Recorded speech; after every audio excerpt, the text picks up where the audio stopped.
MegaMan X3 is an interesting case. While X2 was a late release in the Super Nintendo's lifespan, X3 came out a year into the lifespan of both the Sega Saturn and Sony PlayStation.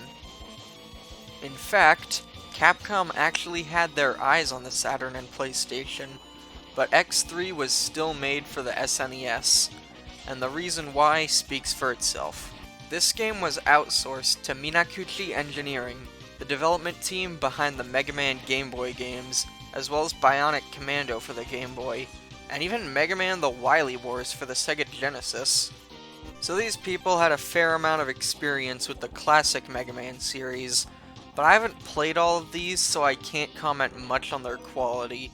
But from the ones I have played, they're not the best. The game's scenario, character design, and artwork was all still produced by Capcom.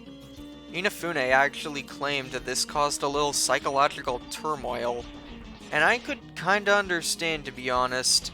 Allowing someone else to create the next numbered entry in your series could be tough, I'd imagine. This was also the only Mega Man X game to be made by Minakuchi. After this, they'd ended up going defunct several years later, but this was the last game they actually released. Nevertheless, this game is still the next major release in the series. But now that I know this game was outsourced to a much smaller company, I'll have to keep my expectations lower. But despite this, Mega Man X3 actually received a number of different ports following its initial release on the SNES in December of 1995 in Japan, with Americans getting the game next month, and Europe getting it way off in May. The first port coming less than half a year later in April 1996 for the PlayStation and Saturn in Japan. This version of the game was enhanced with new sound effects, FMV cutscenes that ranged from pretty good to borderline A1 Pictures animation, no offense, and an arranged soundtrack that I'm overall torn on, but I'll cover that later.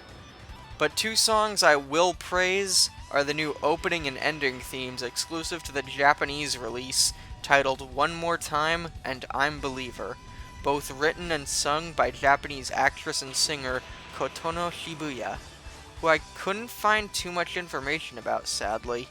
I can't play these specific songs in this video out of fear of being content ID'd, so I'll include links in the description where you can listen to both here on YouTube. The PS1 and Saturn versions would later see a European release, and a port to the 3DO was planned, but it was the 3DO. Instead, a port to Windows would be released in all regions, this being the first time North America got the enhanced release. Both versions are a good way to experience this game, but the SNES version used the CX4 chip again, so not only was it priced higher than other games, including X2 in fact, but it also sold worse overall, meaning this is the rarest SNES Mega Man X game to be released. And to add to further confusion, both times this game was packaged in collections, a different version was used. The 2006 Mega Man X collection, released exclusively to American and Canadian markets for the PS2 and GameCube, used the enhanced release, while 2018's worldwide Mega Man Legacy Collection used the SNES version. So keep that in mind if you're aiming for a specific version of it. And now that the history lesson is over, I can finally start the damn game up. So strap in as we prepare once again to hunt some Mavericks and gather some upgrades. Thanks to the efforts of a Reploid scientist named Dr. Doppler and his creation, the neurocomputer, he was able to suppress any abnormality detected in Reploids to keep them in check. Many advanced Reploids would gather and form Doppler Town, a perfect utopia where Dr. Doppler led the world into a new golden age. A few months after, however, Mavericks that were meant to be neutralized suddenly appeared and attacked Maverick Hunter HQ. All intelligence the hunters had pointed to Dr. Doppler being the cause of the strike. HQ needed all personnel on hand, and sent an emergency request for X and Zero to return and assist in protecting the base. I guess they were having their coffee break? X and Zero make their dramatic entrance by taking down one of the skycopters and crashing it into the front door. Zero tells X to clear out the Mavericks inside while he takes care of the surrounding area. X makes it into the base and encounters his friend Mac, who we've never seen before, and literally betrays X before even saying a single word. Mac, as it turns out, is actually a member of Doppler's army, and he captures X with the intent of converting him to Doppler's forces and... Wait. No way.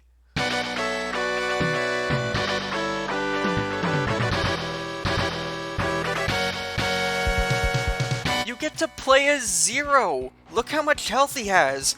He starts the game with his double charge shot too, and he can use the Z-Saber after firing both charges! He feels a little slow actually, but how cool is it that after his comeback in X2, and how awesome they've built him up since X1, that they finally put you in control of him after you spent the whole last game rebuilding him! Okay, this is probably the most effective intro stage in the whole series, and did I forget to mention this music?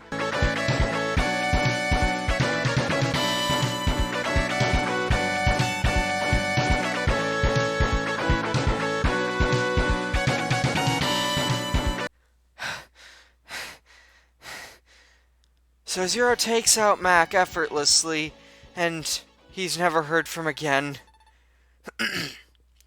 As well as rescuing X from God knows what was gonna happen to him. Zero decides to head back inside the base to check how everything's going inside, while X proceeds along to take out the mechanoloid causing trouble. Mao the Giant. Mao the Giant. Who, despite the giant spike balls on his hand, does 1 unit of damage to X with every attack and goes down easier than the first boss of X2. Don't let that be a sign of things to come. Zero reports most of the enemies have been cleared out inside the base, and heads back in after telling X to call him if he ever needs a hand. And then stage select. Now this is a nice way to start the game off. I know I set my expectations low, but this intro level has set the bar for the story pretty high. Though I will say, there is a lot to take in at the start. It takes 3 minutes to reach the title screen, and the animation before the intro stage is a lot longer than what X2 had. It takes a fair amount more time for the gameplay to actually start in this game, and even then, the intro stage has a lot of pauses in it, so there's a lot more reading before the actual game gets going this time.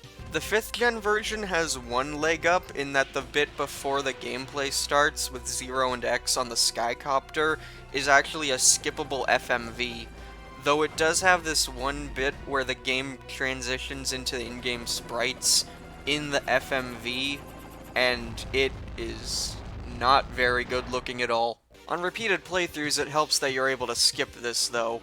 But before we go into the gameplay, there's still a little bit of plot left to cover.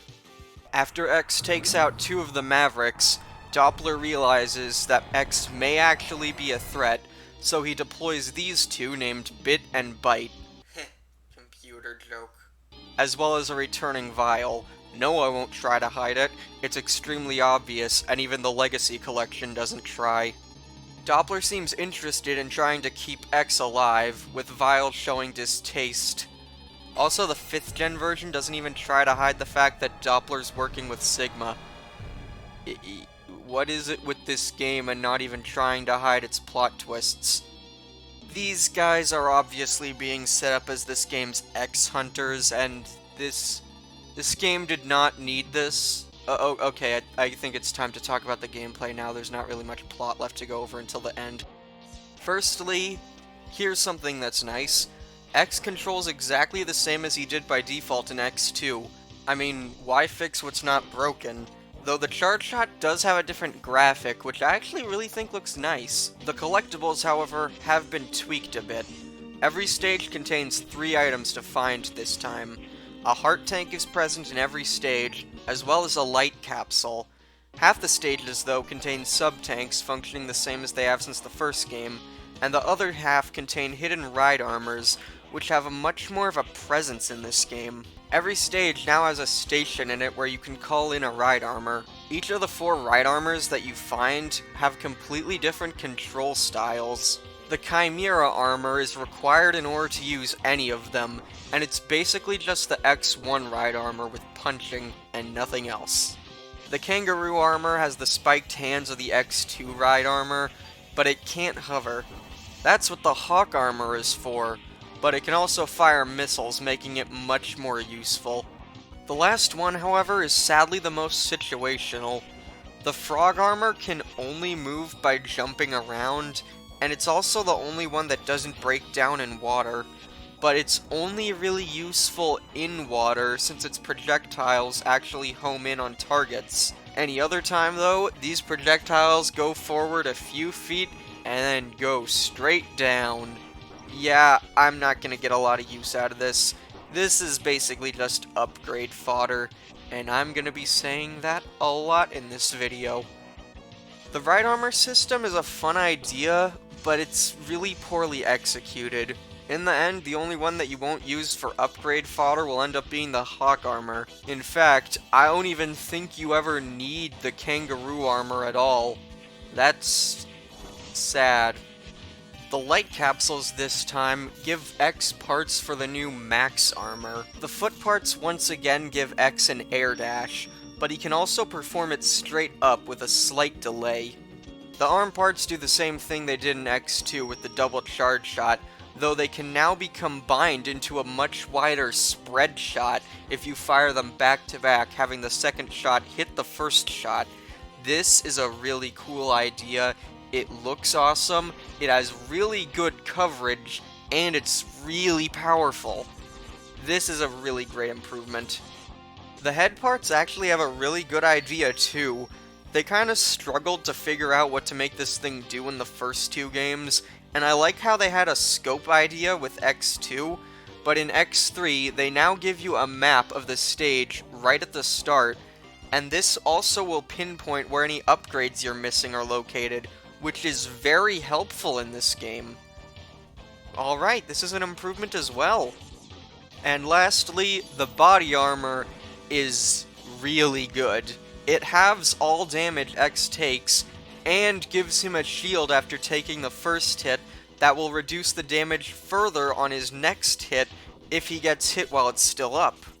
But hold on, that was only 4, and I said that there's a light capsule in every stage. Well, not every stage contains a regular capsule. Instead, these other 4 house upgrade chips. You can only install one of these chips into yourself per playthrough, and each one will power up X in a different way. And there's a reason you can only use one, kinda. Just how powerful are these chips? How about being able to air dash twice, or air dashing out of a dash jump? How about an auto charge weapon that makes firing charge shots much easier? How about further reducing the damage you take with a shield that stays up for a full 5 seconds regardless how many times you get hit with it up? And, most importantly, regenerating health! Yeah, makes sense why you can only use one now, doesn't it? Now, with all this overpowered gear that you can get, not even taking into effect the Maverick weapons, this game must be a breeze, right? Well...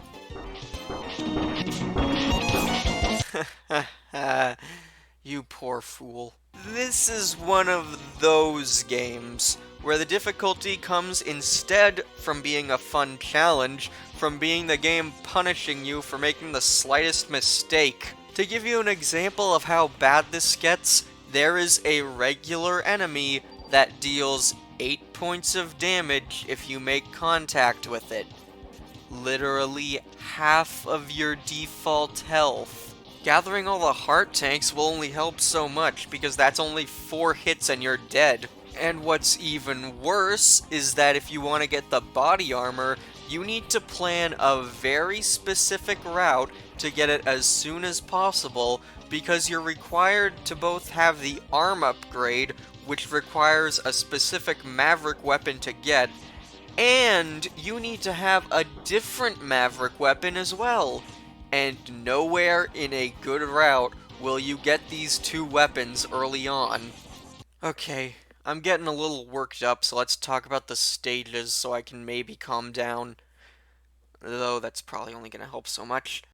Blizzard Buffalo, or as the 5th gen version calls him, Bilzard Buffalo, is hidden in an icy base where those slippery physics from X2 come back. I recommend picking this stage first because not only can you get the air dash boots in this stage without any upgrades at all, but you can also get a sub-tank, which you will need. But also, Blizzard Buffalo himself seems to have aerophobia, as your upward air dash causes him to bash his head against the wall. This isn't modded, this is how he actually reacts in-game. Toxic Seahorse's stage is a sewer level that has a pretty standard start for a sewer stage, with some cleverly hidden upgrades. And there's also this water section that to me implies that Doppler Town has been dumping raw sewage into the ocean. Are we sure this is a utopia here? This is also where you'll notice that the game suffers from MegaMan 7 syndrome, meaning hitting a boss with its weakness causes its pattern to reset. This makes the game pretty easy after you get a little bit of momentum going, but getting that momentum is the most frustrating thing in the world. I mean, I don't even care if this isn't fair to the game that I'm just breezing through all these bosses. Trying to actually legitimately fight these guys is hell, so of course I'm going to use the least painful method possible. Tunnel Rhino's stage is an underground mine with conveyor belts, these weird mud tube things, some cool looking waterfalls in the background, rolling boulders, and a mini-boss that I should be censoring probably. This stage does give you a freebie sub-tank, but there's another thing. There is a thing in this stage that I absolutely hate, and I'm saving it for later. Neon Tiger's stage is a jungle base with a lot of these Tombort mechanoloids that you can use as platforms, and unless you shoot while nearby them, they're completely harmless. So keep that in mind so you can get around this stage in some pretty creative ways. You also have another sub-tank hiding right out in the open here, which is very nice. There's also these mechanoloids that chomp on the floor, creating non-instant death spikes.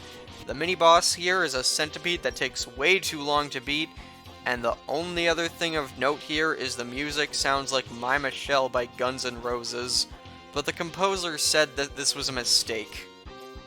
Oh, and you can also find the Buster upgrade here. Yeah, that's also useful, I don't know why I didn't put that in the script. Vault Catfish's stage is basically a giant elevator section, complete with spike walls. This stage is not good at all. It's just there.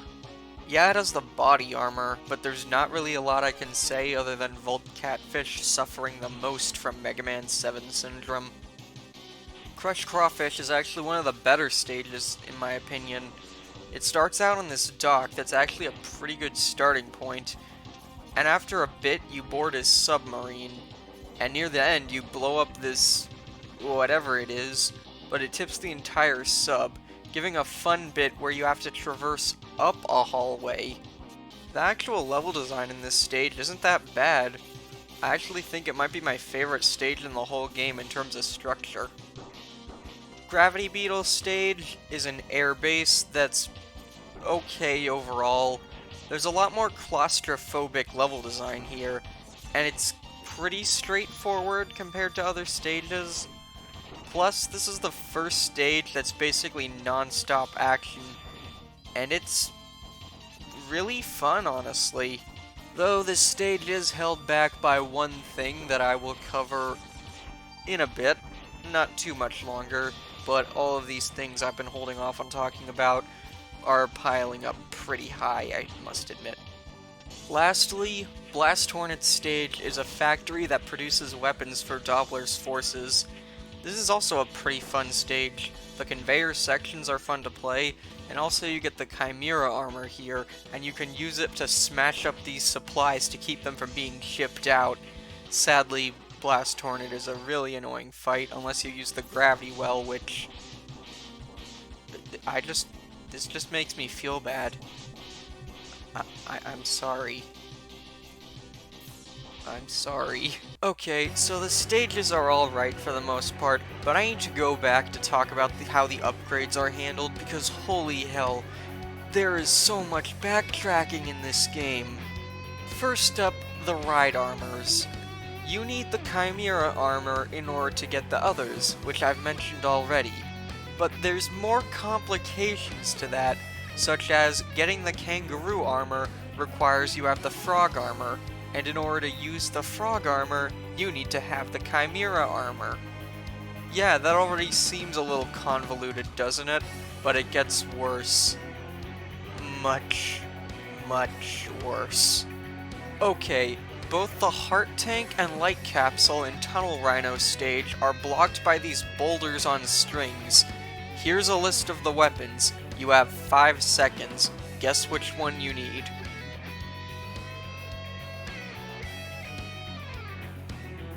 Did you say the Charged Triad Thunder? No? Well, that's what you use. How about this lift here that lacks power? How do you get it up and running? Again, you have 5 seconds.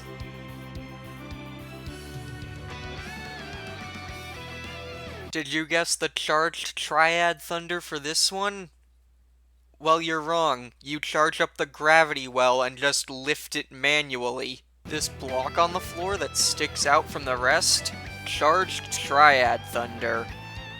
How about this Heart Tank? How do you get rid of these boxes? Literally no weapons work. Here's how. You just beat Blast Hornet and they're gone. What's the correlation here? How about Zero, who I had a total freak out over earlier? Oh boy, Zero, At any time you can press R on the pause screen to call in Zero and switch to him. And early on, this can help. Not only does he start with way more health, but he's also equipped with his double charge shot and his Z-Saber, which are much stronger attacks. The Z-Saber itself being the strongest attack in the entire game. But here's the issue. Zero never gets any upgrades. He'll never get stronger from anything. This is already an issue since X is constantly getting better, so Zero becomes useless very fast. And he only has 1 life. If he dies once, you cannot use him for the rest of the game. But the absolute worst part, you can only call Zero in once per stage. You cannot call him in again until you beat a boss, and X switches places with him if you enter a boss room, which every stage has 2 boss rooms. This is dumb. Why would they restrict it like this? The only thing that makes Zero unique at this point is his Z-Saber, but even that can be acquired by X if you do certain optional things. Speaking of optional things, how about Bit, Bite, and Vile? Those guys Doppler deployed to take you out. Like I mentioned earlier, they are this game's X-Hunters, and this time it's handled even worse! First up, you'll run into Bit and Bite by chance after a certain number of stages. You can't miss them this time, since these boss rooms always have to be entered in order to get through the stage.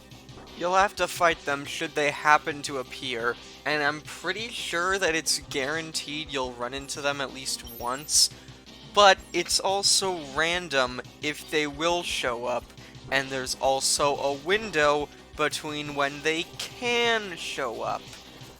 And if you want to actually destroy them, you need to use their weaknesses. This is why I always start with Blizzard Buffalo, because Bit's weakness is the Frost Shield, and the weakness order will then get me Bite's weakness before he shows his face. Vile, on the other hand, you have to find one of these hidden capsules in the stage, and it'll take you to this new area where Vile is waiting. Now you need to take both him and his ride armor out with their respective weaknesses, then escape this base before it explodes. They also tried to bring back stages affecting others once they're completed. I already mentioned the Heart Tank and Gravity Beetles stage, but beating Blast Hornet also downgrades a lot of enemies since you shut down their weapons production. That's a cool idea, I have to admit, but that's the only good one I can think of. That's also the only one I can think of. What else gets changed? What causes it? I have no idea. Okay, I need to find some positives here, come on. How about the OST? Okay, there's something. The soundtrack this time around is a bit more of a topic, since the 5th gen version wasn't held back by the SNES sound chip. The OST was rearranged with new instruments, and I'm a bit torn on this. On one hand, the actual sound is much better, and the variety of instruments is better, but some of the tracks had altered tempos and have less of a punch behind them, if you get what I'm saying.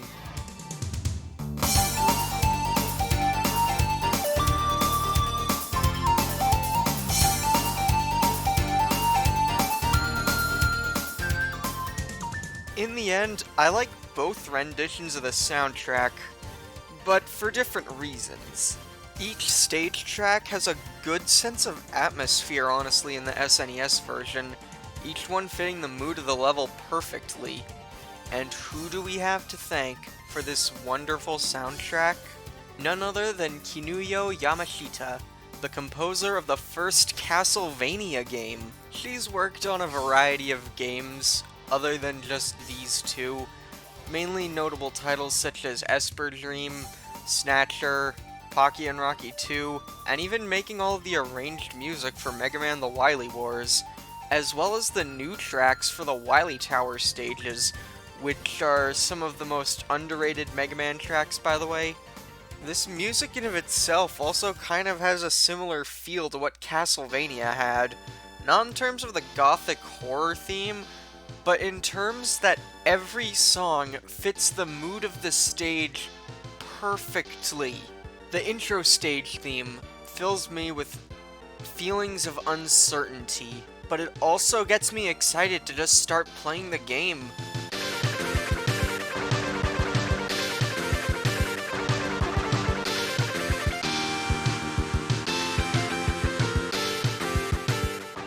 Blizzard Buffalo's theme perfectly captures the feeling of a cold, snowy mountain, instilling a chillful dread.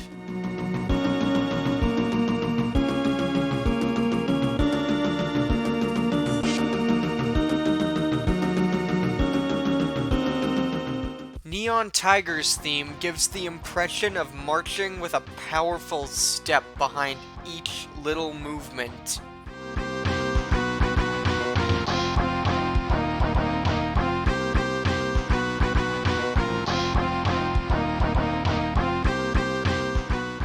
There's so many good tracks here. I used to criticize this OST for its lack of instrumental variety, but you know what? It doesn't need it. It's just a great score on its own, and I heavily recommend giving it a listen. This is easily the best soundtrack of the SNES trilogy. Not to downplay Yuki Iwai's compositions for X2, and the joint efforts of many composers on X1, but X3 is some top-notch stuff. And do yourself a favor and listen to Gravity Beetle's theme while out for a jog. It'll get you in the mood to just keep on going.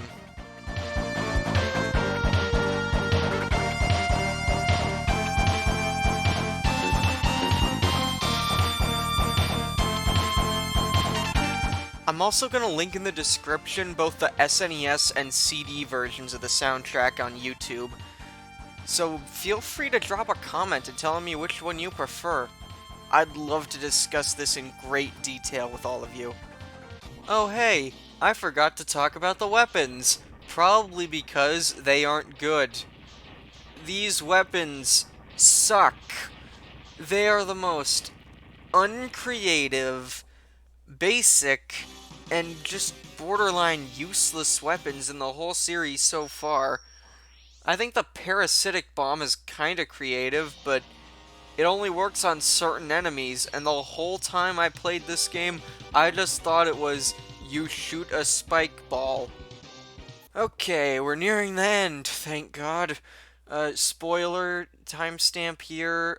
You guys are freaking lucky you get to skip this. If I could go back in time and convince myself to just skip this game, I would do it. After all of Doppler's Mavericks were defeated, Dr. Kane informed X and Zero that the memory chips recovered from the Mavericks contained information that Doppler was in fact developing a new battle body, but its specs were far too high for Doppler himself to be compatible. So X comes to the obvious conclusion that the body is for Sigma instead. Dr. Kane tells X and Zero the location of Doppler's base, and the two head there from the base that emerges straight out of the ground. Is he just rolling out the red carpet for them? Guess what, though? This fortress has the exact same issues I had with X2's. The main source of difficulty comes from spikes, crushers, and waiting. But instead of vertical columns, you wait for literal snails. Riveting gameplay. You can get a nice golden armor if you find it with full health, and have everything except any of the upgrade ships, and it gives you all of the upgrade ships, which snaps the game right in half. Also, unlike X2, the bosses in the fortress actually change if you defeat Bit, Bite, and Vile.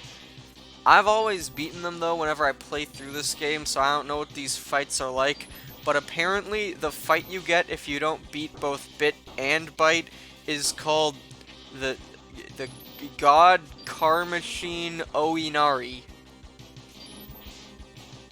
Somebody wrote that into this game. I don't have much to say about these stages in all honesty.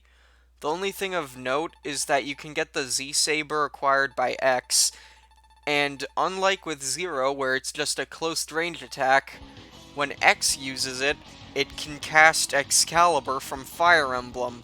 Don't deny it, that's exactly what this animation is.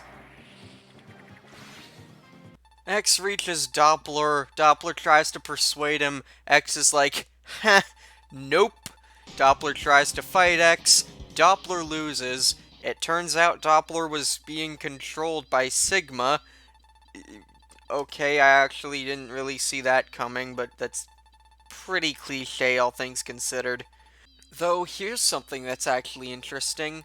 Sigma's true form is actually a computer virus, which explains how he's able to keep coming back, and also how he was able to influence Doppler.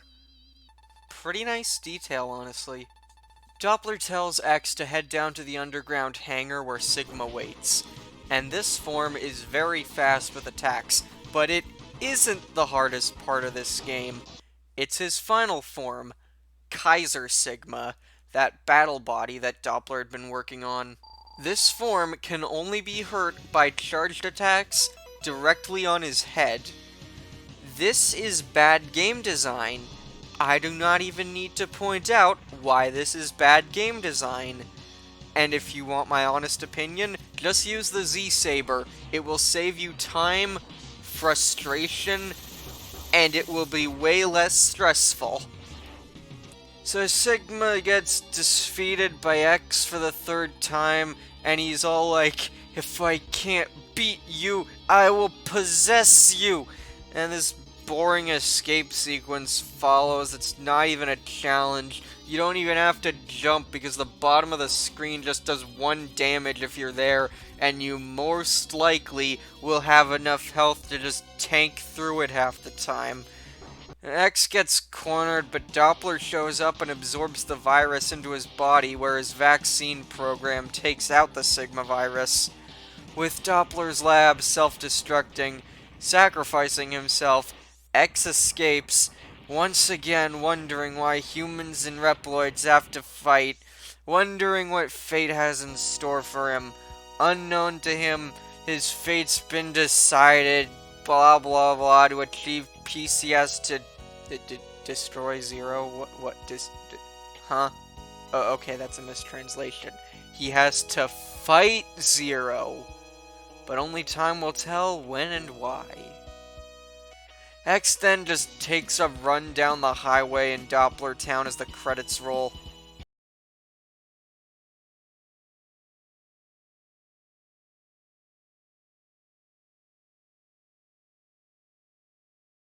Okay, sorry I rushed by the end there, but what do I think about MegaMan X3?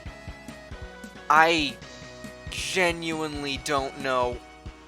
I really wanted to find new appreciation for this game during this review, because I know this game is almost universally disliked, but it turns out the more I try to pick through this game to like it more, it ends up just pushing me further away. There's so many things wrong with this game that I really wish could be ironed out.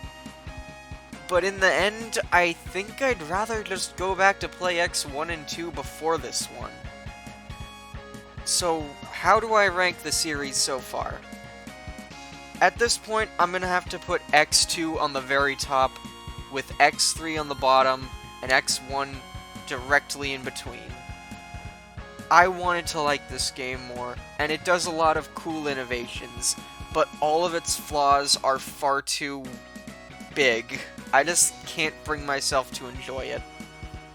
And I wish there was a way I could just get better experience from this game. This needs to be remade with new level design, new placement for all the upgrades, less backtracking. This game deserves another shot. These ideas deserve another chance. But there's no use going on about what could have been. I recommend skipping this game. There's no real reason to play it. But look on the bright side. I know I'm probably gonna have a much better time with the next title. So join me next time, where I'll be taking a look at MegaMan X4 for the Sony PlayStation. I'll see you all then.